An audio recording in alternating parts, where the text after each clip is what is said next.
Magandang umaga sa inyong lahat. So, habang tumitigil ang ulan, tapos talaan na lang natin kumukuha ng pang-ulam natin ngayon. So punta tayo sa so hanap tayo ng malunggay. So I just use the reverse camera. Kita ko na yung puno ng malunggay. So kukuha tayo dito ng tawag yun, maulam natin. Sa Bisaya pa, mauta natin. So, balion dun eh. So ito ang kadautan sa dato o pobre, kalamunggay. Tapos may sikwa sa harapan ko, kaya lang yung bunga doon sa kabilang pikas or doon sa kabilang alad. So puntahan natin.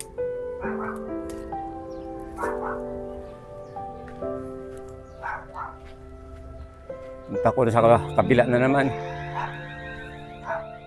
So dala ko na yung kalamunggay.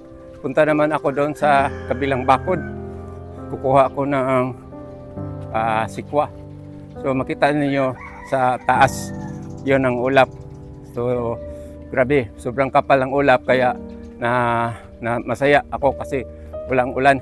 So punta na tayo doon sa labas ng bakod namin. So nandito na tayo sa labas ng bahay. So kita nyo sa likuran ko may puno ng grapes. So tingnan natin kung may bunga. Sana may bunga, makikita natin. So ito yung bunga ng grapes. Tanggalin natin yung dahon para makita. Yun ang bunga ng grapes dito. Marami ito sa loob. Ito. Yan ang bunga ng grapes. Kaya lang hindi siguro ito matamis. So proceed na tayo doon sa kabilang lupain. So punta na tayo doon sa kabilang bakod.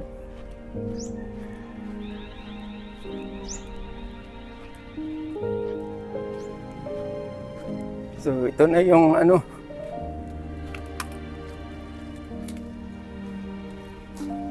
So nakakuha na ako ng isang sikwa. At saka dito sa kabila. So ito ang buhay sa probinsya, ang sarap kasi ang dami mong mapipintas na mga prutas. Prutas naman, mga ano tawag dito? Mga gulay.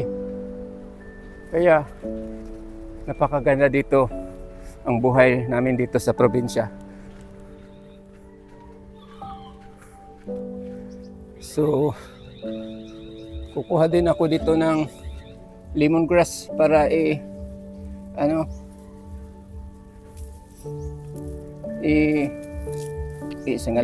isubak sa among utan. So itong mga lemongrass is ang nagtanim dito yung kapatid ko. After na makuha ko na ito, saka ako pagpaalam sa kanya na kinukuha ko yung sikwa niya para gawin naming ulam. Tapos saan pa? May nakita pa akong kamuti nga pula. So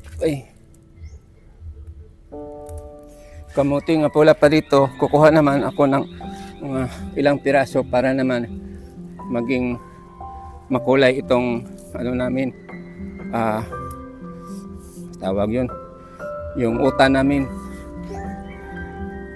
for this gahi aman ni matangtang. Hindi ako nakapagdala ng basket kasi akala ko ang kukunin ko is yung tawag nito, ito rang sikwa sa gani tagawag anis Tagalog, pero I notice na nadaanan ko marami palang gulay dito, yung tinanim ng sister ko. Kaya nasambantala ko na lang kasi walang mabibiling isda sa palengke. Sobrang hindi presko dahil sa bagyo. So tama-tama na ito siguro nakuha ko nga uwi na ako.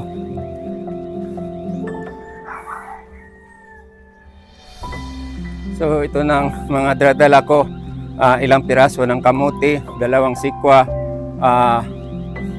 lemongrass sa malunggay. So alam ko kasi mahirap lang itong mga sangkap. Alam kong walang manonood dito, pero di bali, basta masaya kami sa aming pamilya sa pagkain ng masustansya nga ulam.